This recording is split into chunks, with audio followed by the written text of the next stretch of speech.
Welcome to the Michael Singer Podcast, presented by Sounds True, in partnership with Shanti Publications.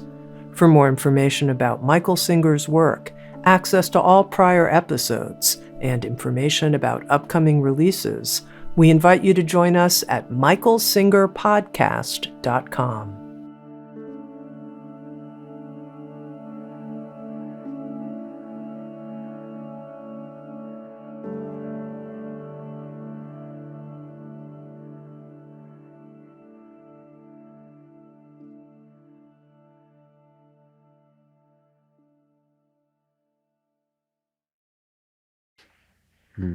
Jai Masters.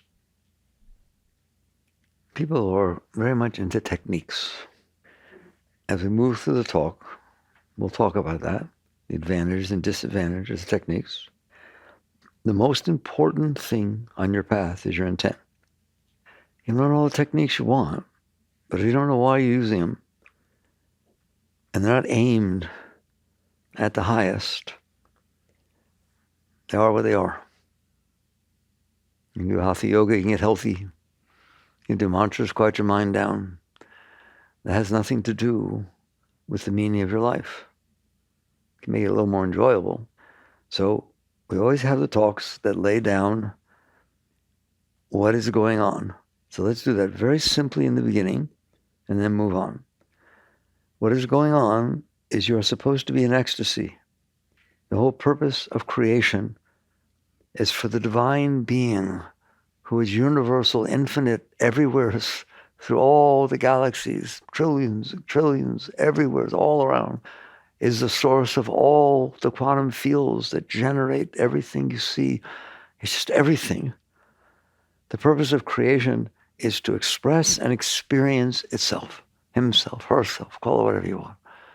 An artist feels creativity and they want to put it down on music or put it down on a canvas or a sculpture, and then they want to look at it. It express their self, express their beauty. Well, God is everything. It's everything. Alpha to Omega, the beginning and the end, everything. And the purpose of creation, there doesn't need to be creation. Everything already is. It's all ecstatic. But to express itself and then experience itself is the entire intent of creation. That's why it exists, all right? So what's that got to do with me? Well, it's supposed to have a lot to do with you, since you are the purpose of creation, and you are the expression of creation, and you are God experiencing God, God experiencing itself. And it's supposed to be, it's meant to be, can be, an ecstatic experience. Everything, birth, death, sickness, health, every single thing is an experience. And the experience is ecstatic. The experience is rich. The experience is what it's all about. But what went wrong? Because that's kind of like not how it is. At least not on this tiny little planet. Maybe it's that way everywhere else. But all I know is on this little planet in the middle of nowhere, we kind of got it messed up. How difficult is it to understand why we are messed up, why it is messed up? It's not difficult at all. It's absolutely not difficult at all. We talk about it all the time. So let's just get that over with quickly. The only reason you're not in ecstasy, you're not in a state of complete divine bliss, nirvana, Christ's oneness, everything, is because you got a little too close to the creation that you're experiencing and you started to identify with it. Instead of realizing that I am the divine consciousness, and if I'm going to experience everything, I need ambassadors in every place that exists. And they are passing creation back to me through the senses. So the physical plane has to express itself, and then it comes in and finds its way back to consciousness, which is the entire purpose. If you make a painting, it's outside. You made it onto the physical plane, but you experience it by coming back in and touching you. And so there's just this ecstasy. That which is your creation comes back and merges into you and creates the ecstasy that was expressed when you created it. It's just the most beautiful dance that could possibly exist. The trouble is that the ray of experience, the consciousness that's experiencing what it's experiencing, gets lost in the experience. We talked about this all the time. It gets lost in the experience instead of just experiencing the experience. And it starts to develop these things called likes and dislikes, which are completely absurd. Like all of art is expressive of everything, dark art, light art, instead men, women, old, young, birth, death. There's all expressions of creation. And of course, they have their own vibrations, not denying that. But every single thing is a whole experience. And because you're divine, you're everything, you can experience everything. But if you get lost in the experience, instead of just experiencing the experience, you start to develop what we call preferences. You start to develop, I like that experience, but I didn't like that experience. That's the end of it. The moment you do that, you're no longer merged in God. You are, but you lost yourself in this in-between stage of developing a self-concept, developing an ego, developing a psyche. In between your divine consciousness and the experience that you're having, you built this thing that said, I'm the person that doesn't like that. I'm the person that likes this. Where is that thing? It's nowhere. It's like a cloud in the sky. It's just a thing you made up, you built. How did you do that? You used your consciousness to resist the experience. That's all it takes. If you're open, the experience comes in, passes through. Let's talk about that. What's it like to be open? You're open. There are some times in your life, very rare, that you've been open. Maybe a hug, maybe a sunset, maybe a moment with a pet, that you just melt into the moment. That is when the moment comes in, nothing resists it. It's so gorgeous. It just merges back into your consciousness, like all the waters flow into the ocean. And you're richer for that. You're richer because you had the experience. That is the purpose of creation. It has no other purpose. But for this consciousness to experience what it made, and you are that. You are the ambassador of that. You are allowing that to happen.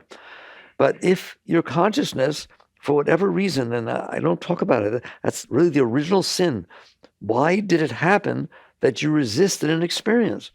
Why did it happen that the consciousness wasn't able to allow this experience to come all the way back and merge back into it? Just the vibration of this experience was such that this thing called resistance took place. And the consciousness used its power, its focus, to hold back the flow of the experience so it doesn't come all the way in. And then you close. It creates a closure. And so now you start storing these experiences that you didn't let pass through into you. And you've done that. That's what you say in the vernacular, very spiritual. Get this. It's not in Sanskrit. It means you're full of it. That's what you're full of. The stuff you stored in there. All right? It was supposed to make it through. It was supposed to make you rich and whole, and the experiencer of God, the experiencer of creation, is God experiencing God. But you interfered. This will, this individual will. I told you, will is the focus of consciousness. If consciousness focuses on something as opposed to something else, that something has more focus on it, is more powerful. So whether it's you focus on it because you liked it, or you focus on it because you didn't like it, it's staying. You held it inside by putting more focus on it than another. If you're sitting in the field, and you're out there in the field, think of walk in the field. There's trees, there's blades of grass, there's sunshine, there's clouds, there's noises, and there's a rattlesnake. Guess what you see? That rattlesnake gets more of your consciousness than the blades of grass. Everything's equal. Everything's the same, but not to you. It's not the same.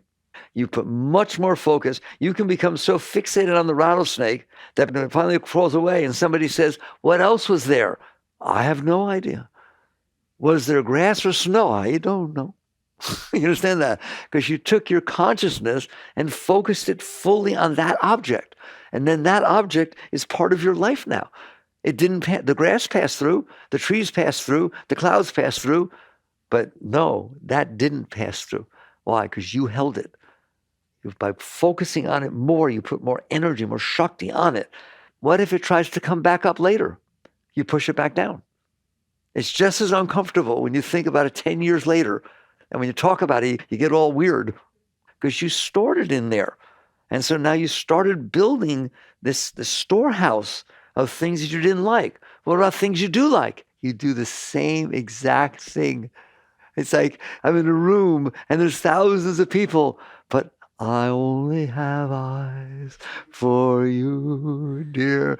If they ask you what was served, what was the architecture like, I don't know. Okay? So you held it. You held it inside. And years later, when it comes back up, you'll feel that same feeling, unless in between you broke up. Then the feeling changes. But the point is, you're storing this stuff inside. It's not all equal to you. Do you understand that? And I know as humans, you want to fight with me and say, it's not equal. It is equal. It is all the same. How do I know? Look at the periodic table. You know what a periodic table looks like? Oh, you don't have to be physicists. You know what a periodic table looks like, right? Show me which element you like and which you don't like. Show me which one's male. Show me which one's female. Show me which one's old. Show me which one's new. Everything's made of those elements. Every single thing's made of those elements. The trees, the grass, women, men, this, that, every single thing is made of those atoms, period. So that's the truth, isn't it? But in between that truth that you all know intellectually, there's this stuff that you call your humanness that is filled with like and dislike and preferences and hopes and dreams and concepts and views and beliefs, isn't it?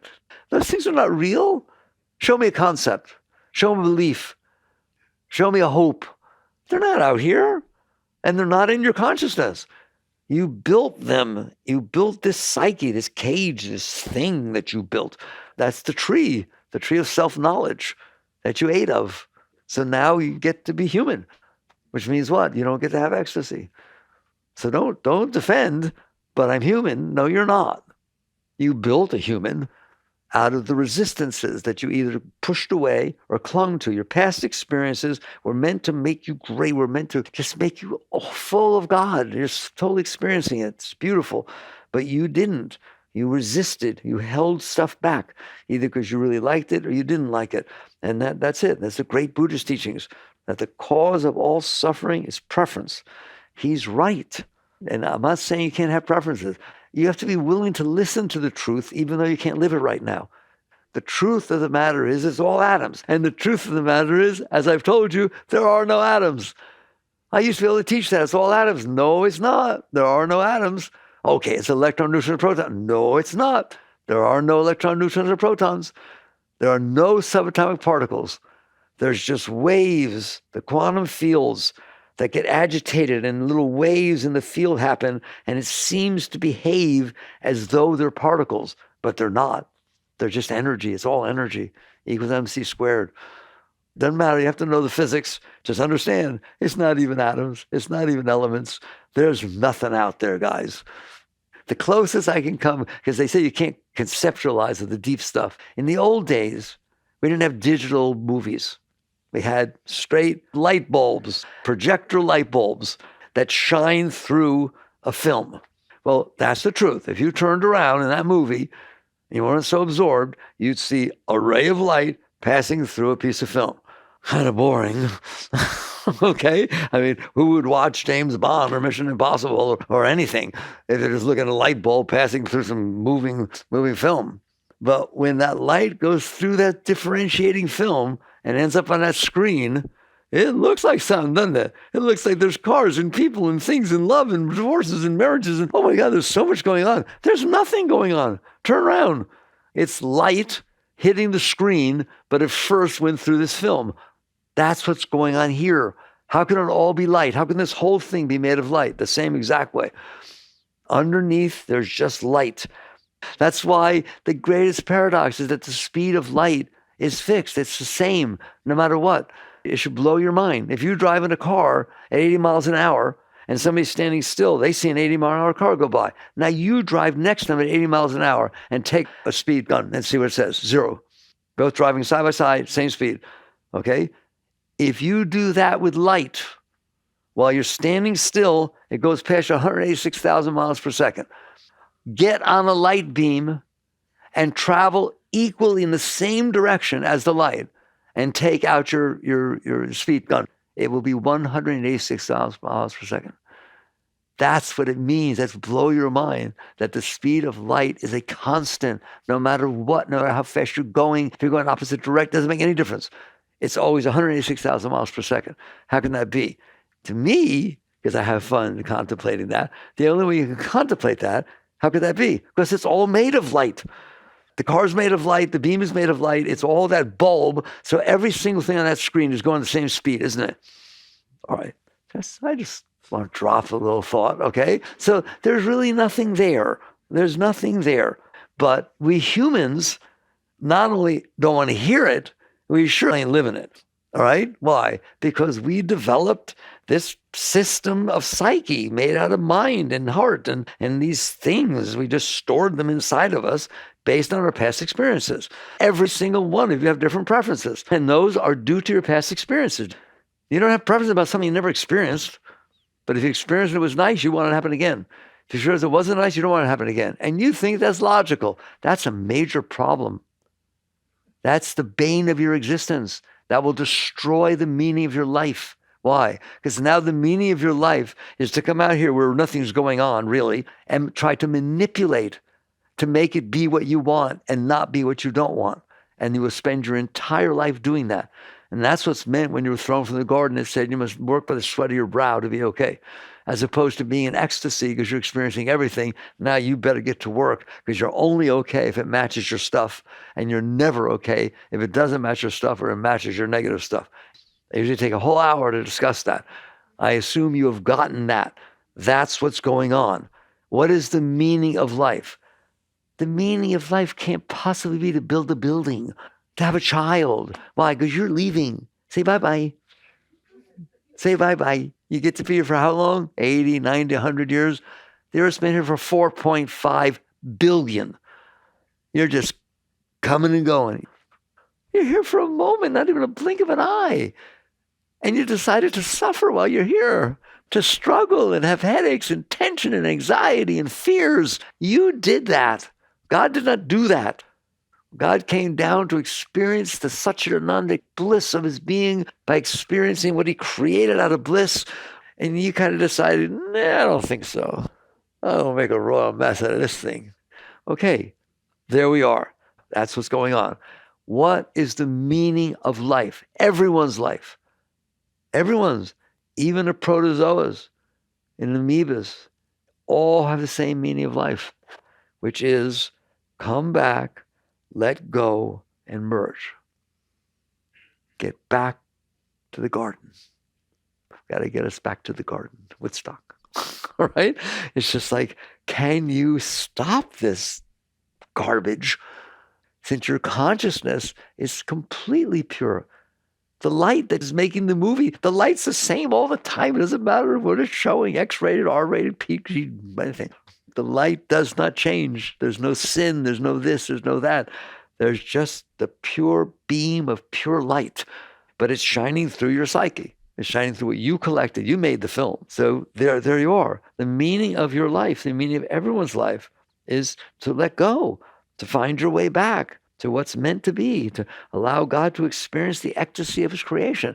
And inside of you, that's what the great ones, that's what an enlightened being is. Notice it's enlightened, okay? Is that they're back in that light. They're back in that merger, just sitting in that ecstasy. What is nirvana? I don't want to talk about it.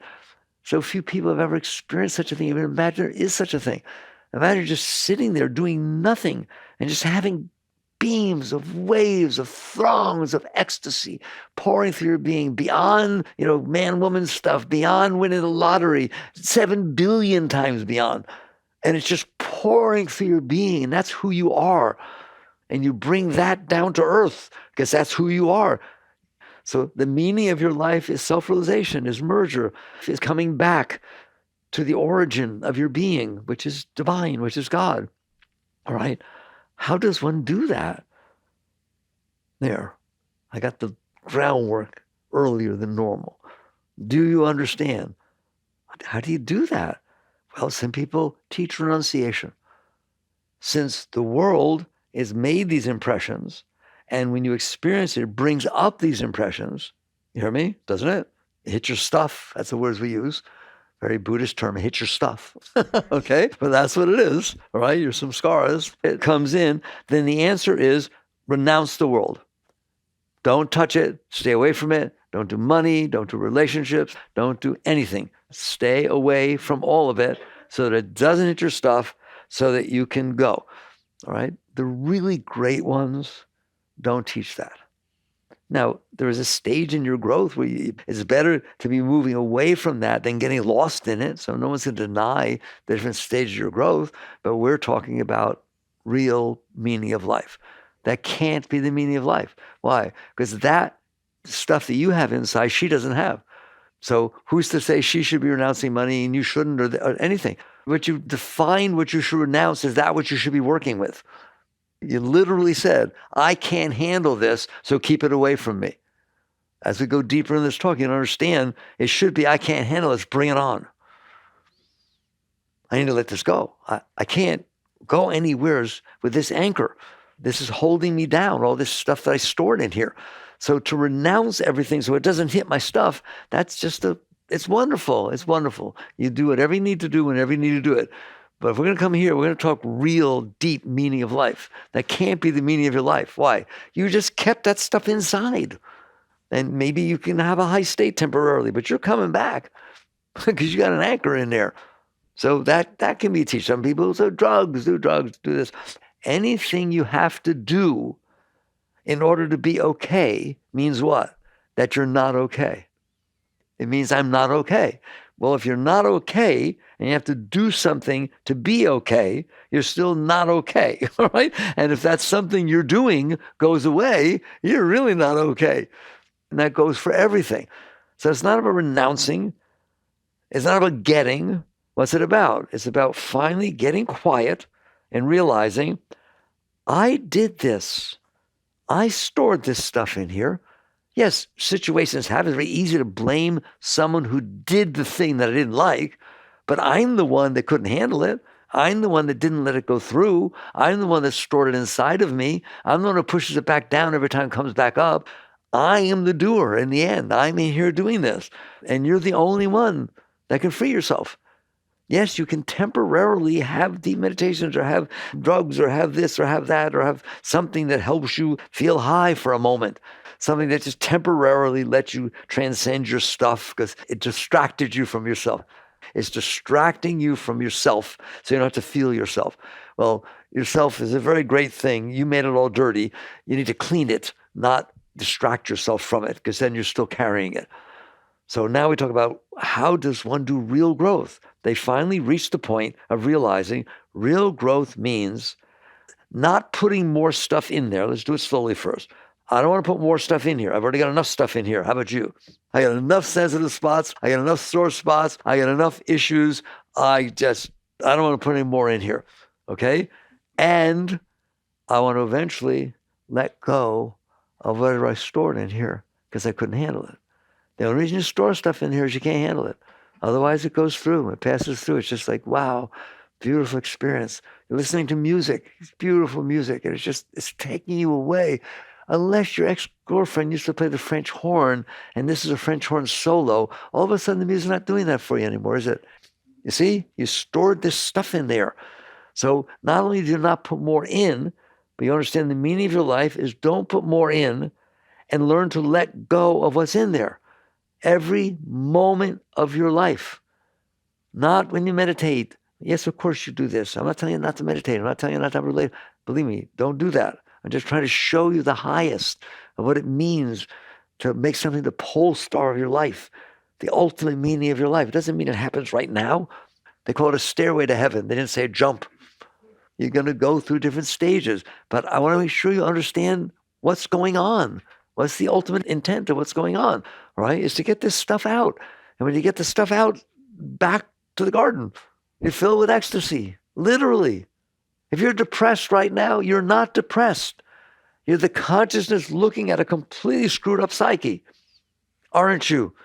Just have something happen and all of a sudden you're happy again.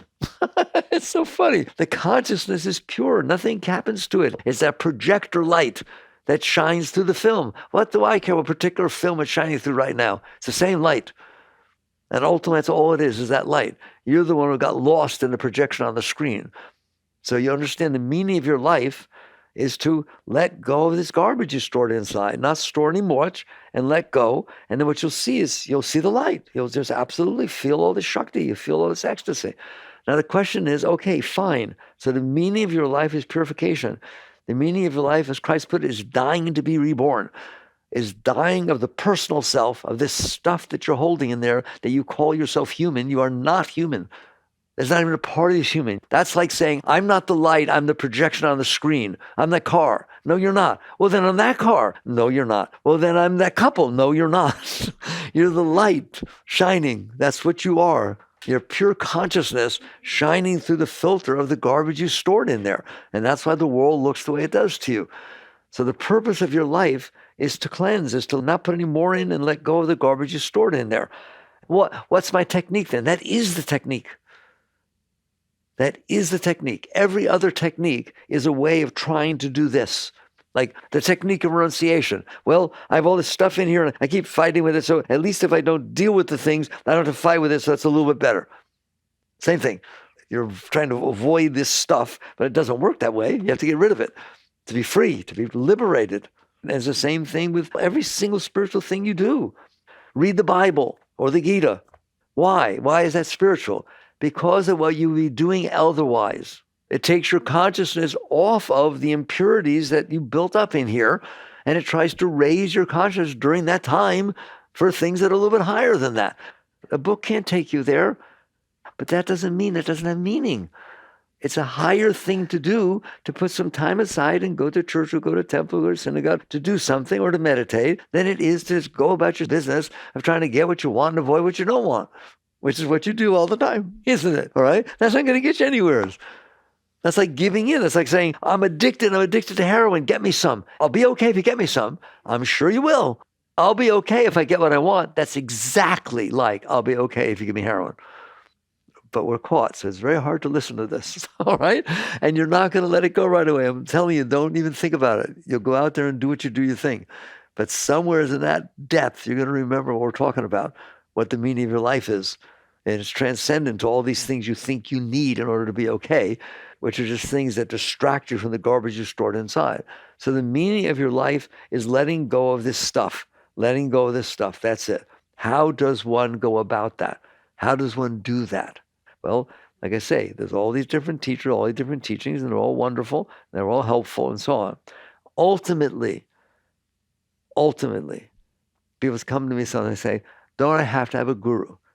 When you are ready to use your will and your wisdom and your focus and your intent to do what I just talked about, I guarantee you every master that ever walked the face of the earth, alive or dead, will be completely dedicated to your growth. You wouldn't be able to fight them away with a stick. That's like sitting there saying, I'm the mother, this is my child. Should I help it? No, of course you're going to help it. I'm a Jew. Christ would lay down his life over and over again if I want to devote myself to his teachings. Doesn't make the slightest difference what your religion is. Do you understand that? And the same thing goes for Buddha.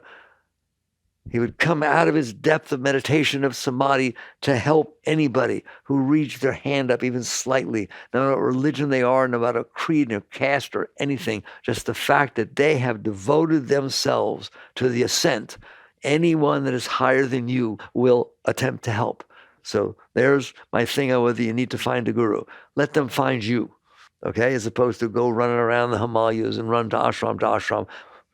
You do the work within yourself. You caught on. I caused the trouble. I'm the only one who lives in here. And I need to be willing to work with my stuff. I need to be willing to die to be reborn. So how does one do that? How does one do that? What you'll find out is one way you don't do that, although you will, is to develop concepts and views and opinions and preferences and hopes and dreams about spirituality, just like you did about the world. Make as much of a mess of your mind about the spiritual path as you do about the regular worldly things. It's not hard to do. It's called spiritual ego. People do it all the time. Very few people make it past that. Instead of working with their stuff, they want to define themselves. I'm there. I'm enlightened. I'm so high. Nothing bothers me. Okay, nothing bothers me. That's just changing your mental focus. The ego will be very glad to do it just so it can survive. It wants to survive. You built this thing and it's a monster. So how does one go about it? What you will find is not only will you find that this works, you will ultimately find it's the only thing that works. You get up in the morning and you realize, what is the meaning of my life? It's not to get married, not that you don't, not to have a child, not that you don't, not to get a better job, not that you don't. Nobody's saying you don't work with life. But more important is that life works with you. So this talks about life is your guru. Life is your guru. It's the highest guru you'll ever have. Why? Because life will hit your stuff. And guess what? It's not trying. If the stuff is there, it's going to get hit. Unless you manipulate life so it doesn't hit it. So like I said, if you broke up with someone who played the French horn, nobody knows that. It's like God's up there, get her with the French horn. Come on. Nobody has it. The system is so perfect that nobody has to do anything. It's self-fulfilling. You've got some stuff about a French horn. Nobody else does. At some point, there's going to be a French horn somewheres, and it's going to hit your stuff. Why? Because you got stuff. You had a relationship. It didn't work out so good. So now your attitude about those male fellows is men. So now anytime she sees a man, men. It's just not a nice experience, okay? That has nothing to do with men. It has to do with the fact that we didn't do well with those people, and now we have stuff about it. It could just as well be women, anything. I developed something inside myself that can't handle foreigners, it can't handle Jews, it can't handle Catholics, it can't handle born-again Christians, can't handle atheists. Anything you want, you can screw yourself about. Can't you? You did that. And you think you're right. That's what's hilarious. You literally not only stored this stuff, you justify the stuff. You think I'm the one who's right. That's why I said to you, the intent of the purpose of your life is to get rid of that stuff. It's not right. It can't be right. It's not right. That's why you have a right and I have a right. Let's fight about it. Let's vote about it. It's hilarious. There's no right or wrong. There's just free or not free. There's just meaning of life, attunement with the divine oneness. If God is everything, he's black, he's white, he's Jewish, he's Christian, he's Christ, he's Buddha. He's everything. And he's an atheist too. That's the favorite part of God, the one that doesn't believe in himself. I like that one the most. Come on, think about it for a second. If God is omnipresent, omnipotent, and omniscient, he's everything, everywhere. So which one isn't he? There's no such thing. So it's the one who's willing to let go of their garbage that is going to grow. And how much of it is garbage? All of it. All the personal stuff that you collected across your life, over your life, that makes you like things, not like things, believe in things, not believe in things. It's way past that. The third Zen patriarch, one of the deepest writings ever written in Zen tradition, starts with, the great way is not difficult for those who have no preferences. When love and hate are both absent, everything becomes clear and undisguised. Make the slightest distinction, however, and heaven and earth are set infinitely apart. To set aside what you like from what you dislike is a disease of the mind. Avoid such pursuits carefully. Now, there's Zen's deep stuff, okay? By the way, when it said love and hate are absent, it means positive and negative, like and dislike. It's just translation. So what that's telling you is, as long as you have stuff in there, you can't be enlightened because your consciousness is lost in your stuff. So those who are walking around and think you're spiritual and think that your views are spiritual, there are no spiritual views. There's just things that you decided to believe in, and you can point to reasons, right? You got reasons why it's that way, don't you? And your reasons are always going to seem right. Why? Because that's why you developed them. You had this experience with this type of people, that type of people, that type of whatever the heck it is. And so you stored that in there. And so now you literally had the experience. It's not something you made up. I had the experience. I know what I'm talking about. I'm right. Somebody else had a different experience. They feel just as strongly. Look at the polarity that exists now in politics and all this kind of stuff. Who's right? There used to be a line in a song from the 60s. It says, how can everybody be right if everybody's wrong? It's like, stop this. You're not right. There is no right. There's just universal oneness.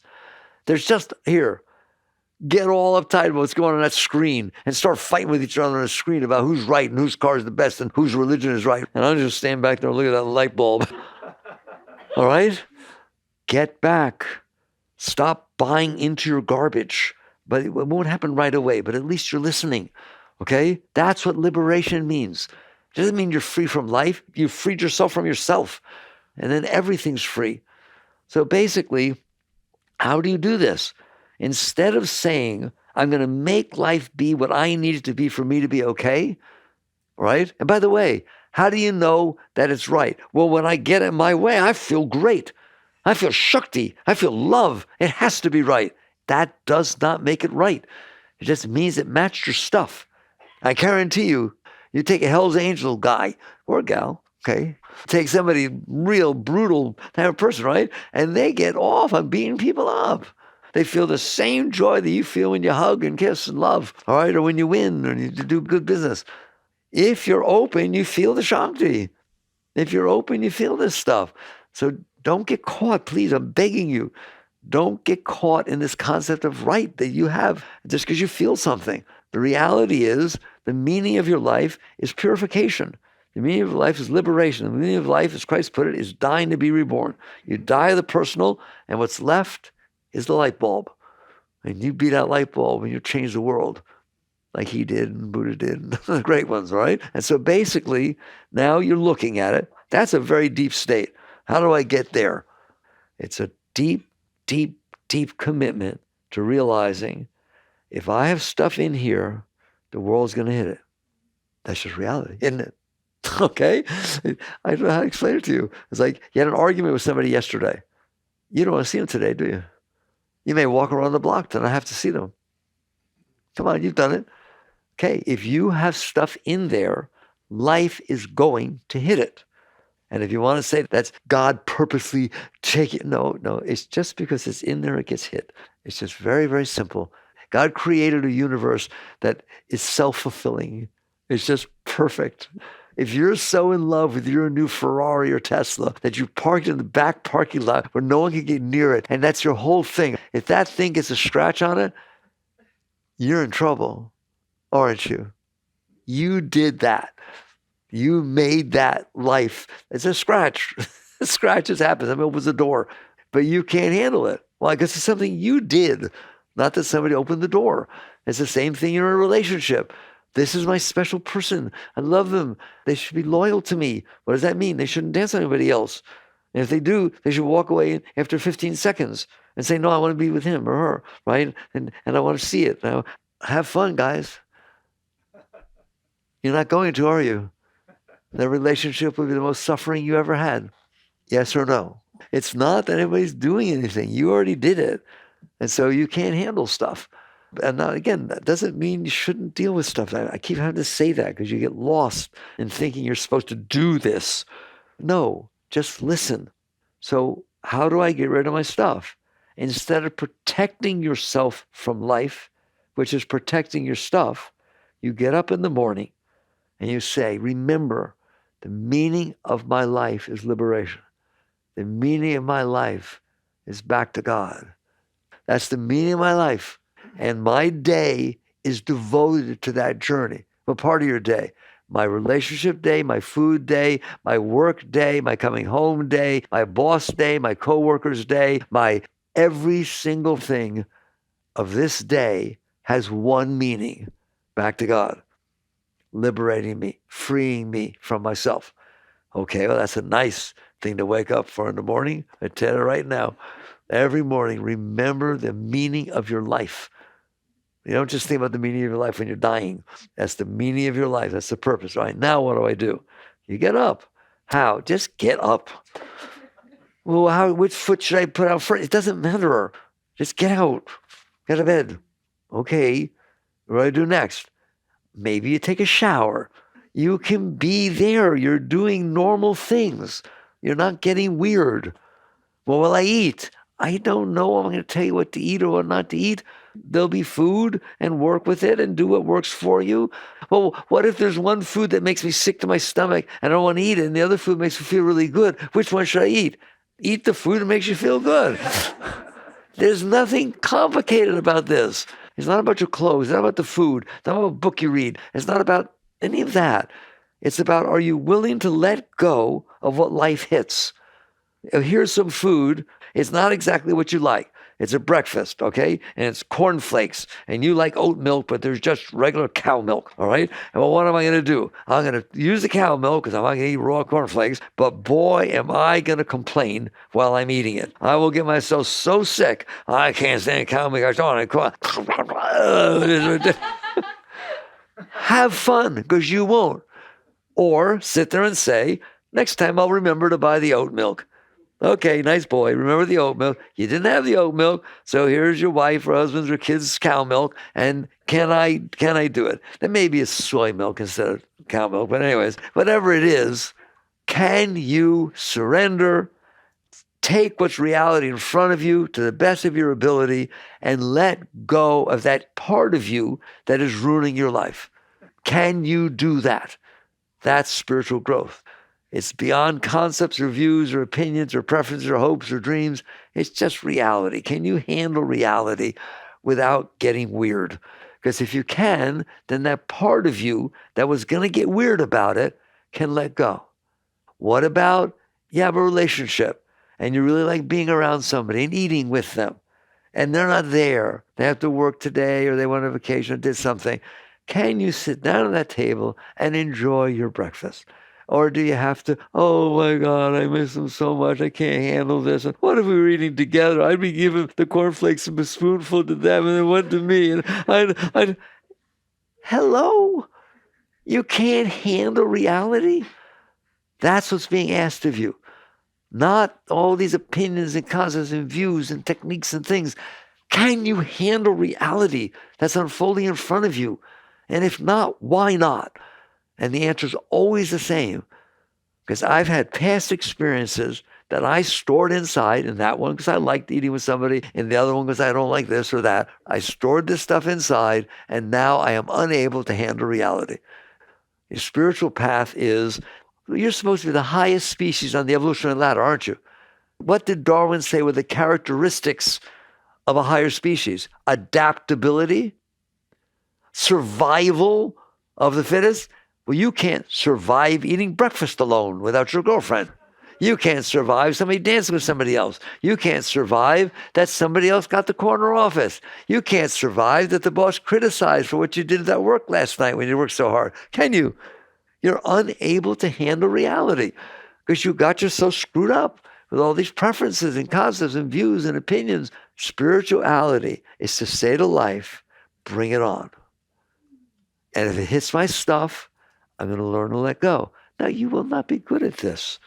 Certainly not to start with, which is why I teach what I teach. Don't start with the big things. Don't even try. Don't even think about it. If you're screwed up about a relationship, be screwed about the relationship.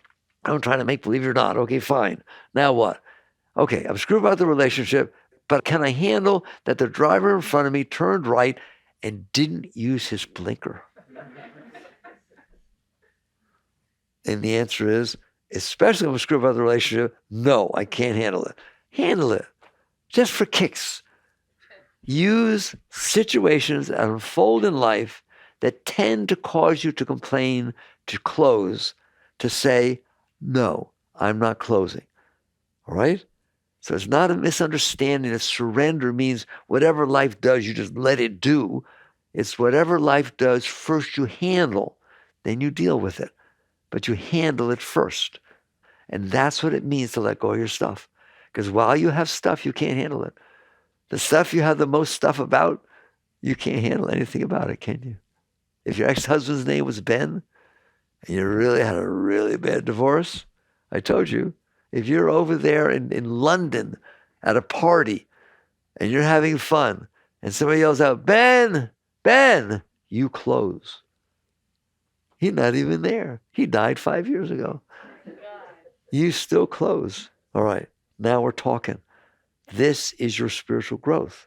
Learn to work with things so you learn to let go of them, which if I can handle what's happening, I gave room for the reason I couldn't handle it to release.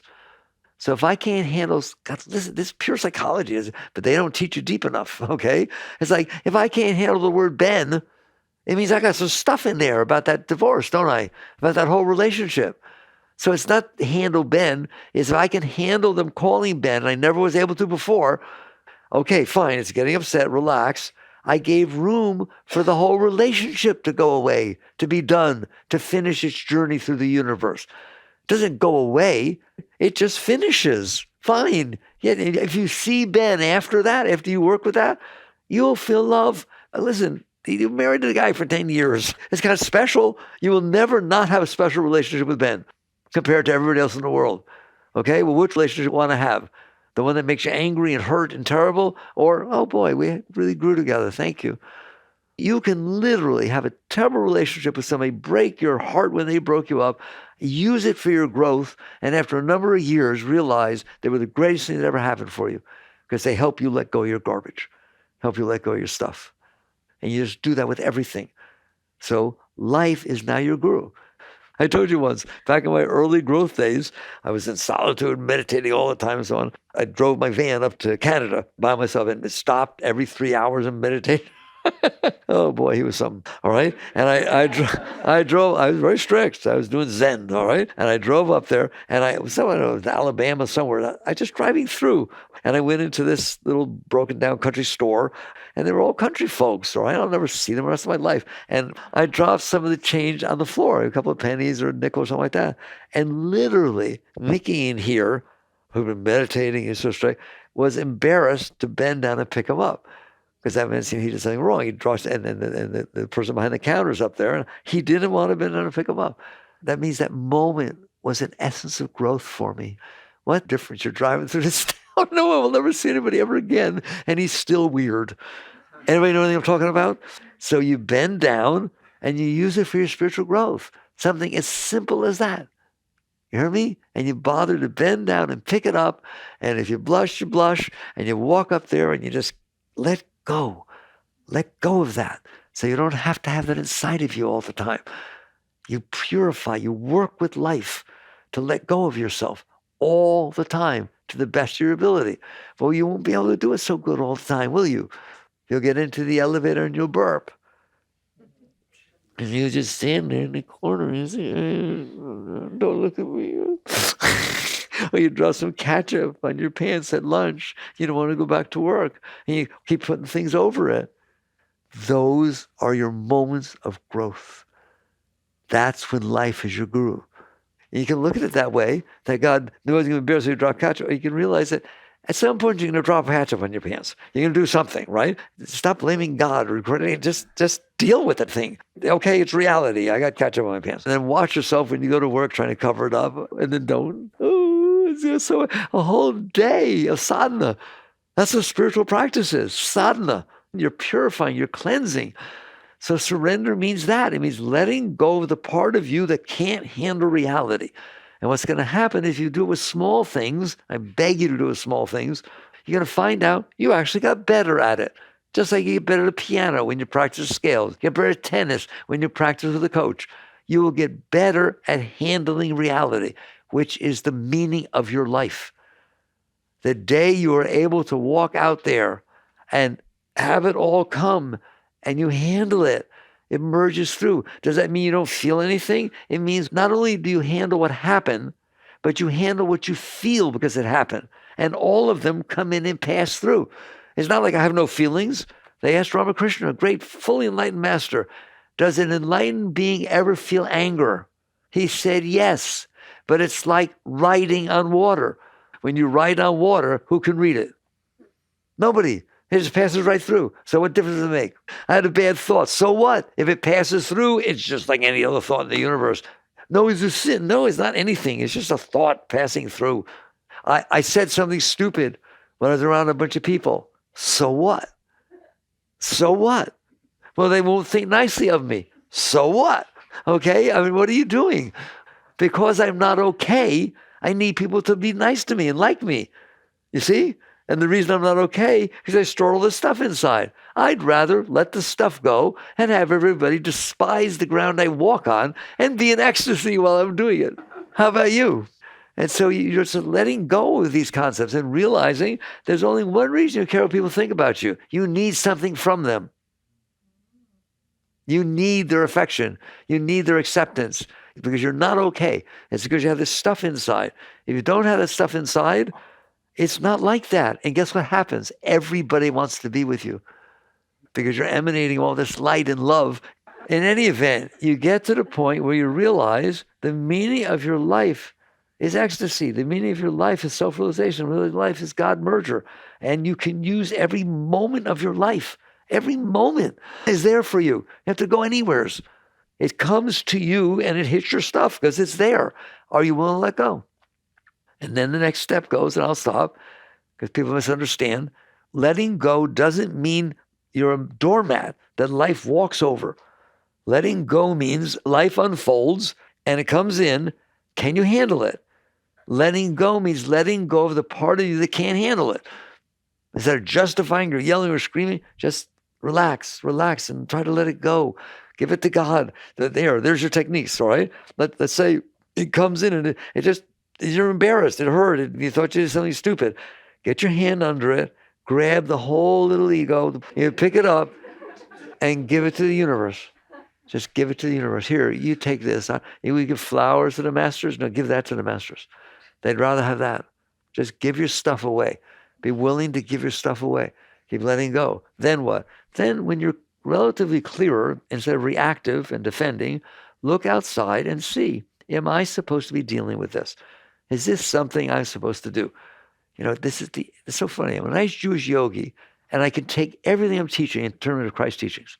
What does that mean? If somebody spits at you, let it go, then deal with it. Not react because you can't handle that someone spit at you, all right?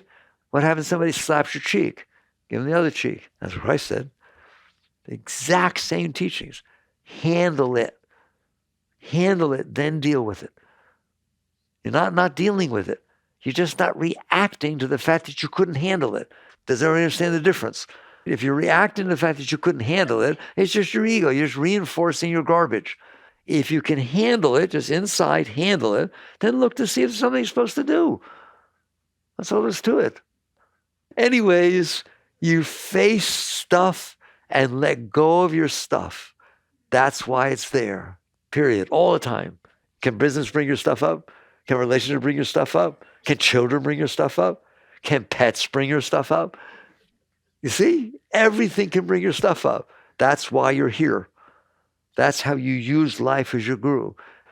So there's my talk on life as your guru. Jai Gurudev.